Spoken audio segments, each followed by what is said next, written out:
qarsız dünyanı neynirəm? Güneşi, yağışı tek, qarsız dünyanı neynirəm? Neynirəm ki mən dünyanın içində bir dünya yatır? Dünyanın özü təki qarsız dünyanı neynirəm? Hər gecə qərq oluram, seyr edirəm öz dünyamı. Çünkü bu fani olan karsız dünyanı neynirəm? Teyyubun öz alemi, söz dünyası varıdır. Varımsa öz dünyam var, arsız dünyanı neynirəm? Elşən bəyimizin, Lalə xanımın məhəbbət dünyası, varlı məhəllə oturan Şəmsəddin müəllim. Heç olsun qardaşımıza, yaşa, yaşa.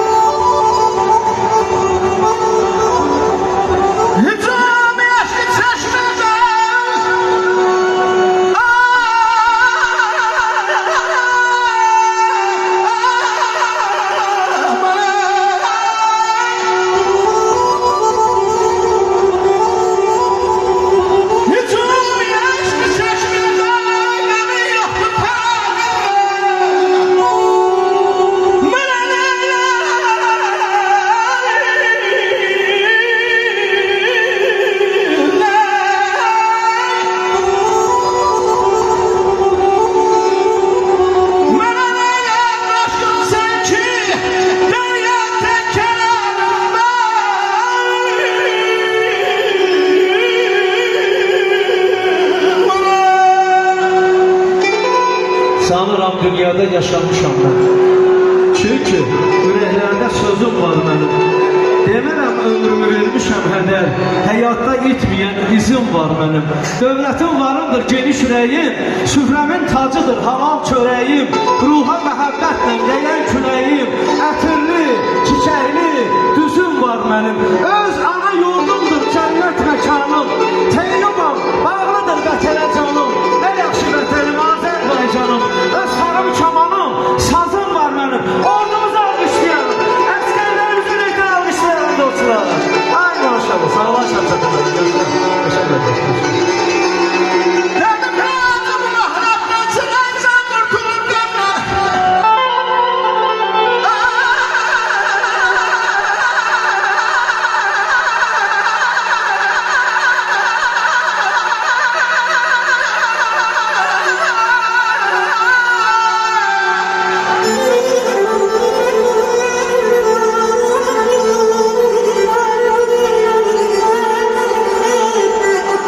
Dedim razı bu mühretten çıkacağım kurtulum gelmem.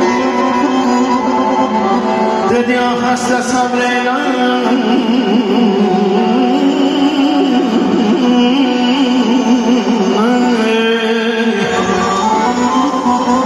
Dedi ya hasta sabreyle. Benim de yüz intizarım vardı.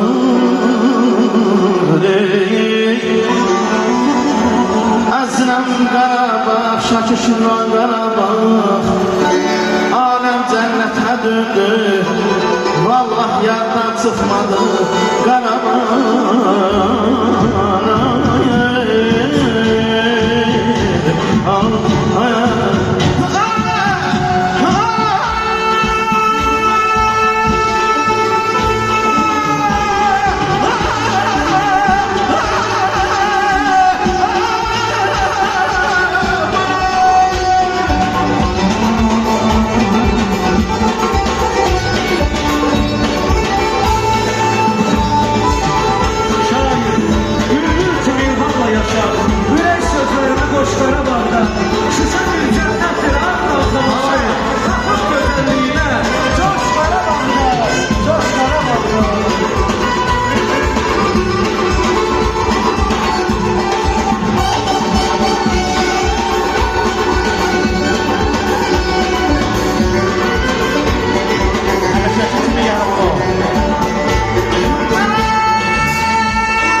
minnətdarlıq Sağ olun. edirik. Mən xahiş edirəm. Qarabağımızı, Laçınımızı, Şuşamızı ürəkdən alqışlayaq. Var olun. Minnətdarlığımızı bildiririk. Var olun. Eşq olsun musiqisilərimizə, vertiyoz musiqisilər. Var olun. Şəmsədə müəllim, getməyin xahiş edirəm. Bakı, Şəki, Şamaxı, Quba, Lənkəran, Naxçıvan 50 milyonunda bir can. O da bizim müstəqil Azərbaycan. Müstəqil Azərbaycan bir gün ta İsa yaşayacaqlar. Ay maşallah, çok sağ olun. Eşq olsun. Ay, sağ ol, Ayşe. Sağ ol.